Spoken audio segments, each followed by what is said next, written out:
So, kamusta na mga idol? Kai Sotto, 2 liga lang pinagpipilian para sa next season dito sa Japan B-League at sa NBL Australia. Pero magandang balita, top teams sa Japan B-League tinatarget makuha si Kai Sotto. And bago tayo magpatuloy mga kaibigan, please pa-like and subscribe and pahit na rin po ng notification bell. Maraming salamat po. Mga kaibigan, napanood natin yung napakagandang laban nga po ng Yokohama kontra dito sa kupunan nga po nitong Mikawa, si Horse Mikawa.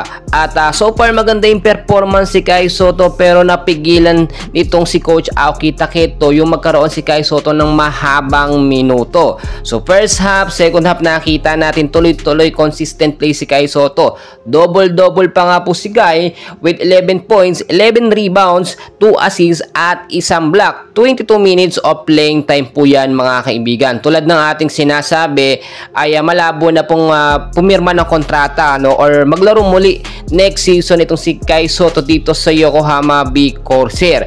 Bukod po kasi sa hindi na maganda yung sistema na pinapakita ni Coach Taketo, sa una lang pala siya, ay kinakailangan ni Kai Sotto ng panibagong team which magpipit po sa kanyang talento. Alam naman natin at nasaksihan natin, maganda sana yung Yuki and Kai Sotto tandem, pero hindi po siya pang long run, panandalian lamang. At syempre si Kai Sotto hindi rin naman nagdedepende lagi kay Yuki Kawamura. Tulad ng aking sinasabi, 2 liga lamang po ang siguradong mapupuntahan ng ating pambato na si Kai Sotto.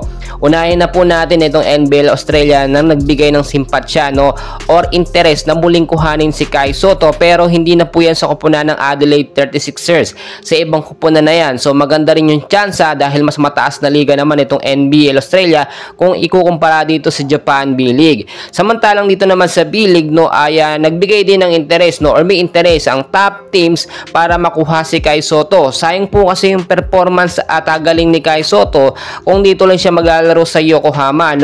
Aminado tayo na itong mga ka-teammate ni Kai Sotto sa Yokohama medyo sablay din talaga, bakaw pa sa bola, kahit libre si Kai, kahit nasa ilalim, makakapunto sa sana, titira pa ng alanganin ng mga kakampi. So nasaksihan natin yun kahapon at hindi po yan maitatanggi. So para sa ikakaganda ng improvement ni Kai Sotto, kailangan po ni Kai na mapunta doon sa matataas na teams or magagaling na team, dahil diyan makakasama niya yung magagaling na player.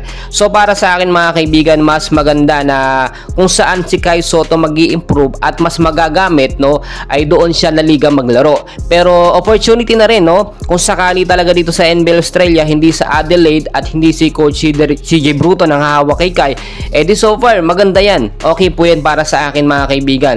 Alam ko sa iba ayaw, kasi sabi nila ibabangko lang daw si Kai, pero depende naman sa kontrata yan. May usapan naman kasi yan kung si Kai Sotto ba ay bibigyan ng sapat na minuto or ibabangko lang. Siyempre doon yan, doon mag-a-agree ang Wasserman agent ni Kai Sotto. Dito naman sa Japan B-League, at yung mga Hapon magaling yan, nagbibigay din yan ng oras kay Kai at nasaksihan natin yan. Pero sana naman hindi kagaya ng sistema ni Coach Aoki Taketo at ni Coach yung isang kasama niya